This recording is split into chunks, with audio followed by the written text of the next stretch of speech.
আমাদের রেমিটেন্স যোদ্ধা, তারাই আমাদের অর্থনীতিকে সচল রেখেছে।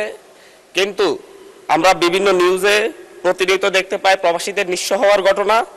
আমি কিছুদিন আগে সৌদি আরব গিয়েছিলাম, সেখানে প্রবাসী শ্রমিকদের সাথে কথা হয়েছে।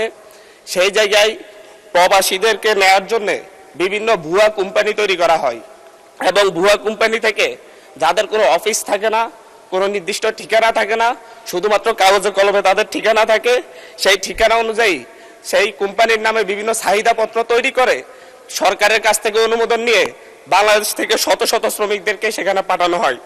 তারা সেখানে গিয়ে বিমান ভাড়া। মাননীয় সদস্য, আমাদের এটা হচ্ছে not statement, it's a question. Please আপনি একটা কোশ্চেন করেন, তাহলে অন্য মাননীয় সদস্য সুযোগ পাবেন আরেকটা কোশ্চেন করার। মাননীয় স্পিকার, আমি ব্যাকগ্রাউন্ডটা বললে কোশ্চেনটাকে ক্লিয়ার হতো।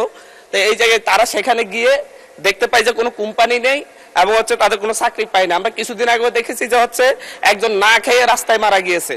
এবং এই ক্ষেত্রে আমি মাননীয় মন্ত্রীর কাছে আমার প্রশ্ন, এই ক্ষেত্রে বিভিন্ন ভুয়া কোম্পানি তৈরি করে যারা মানুষকে সাথে প্রতারণা করে বিদেশে নেয়, তাদের বিরুদ্ধে কোনো ব্যবস্থা নেওয়া হবে কিনা, এবং কোম্পানিগুলো যখন চাহিদাপত্র দেয় সেই চাহিদাপত্র সঠিক যাচাই বাছাইয়ের ক্ষেত্রে নতুন করে সরকার কোনো উদ্যোগ নিচ্ছে কিনা।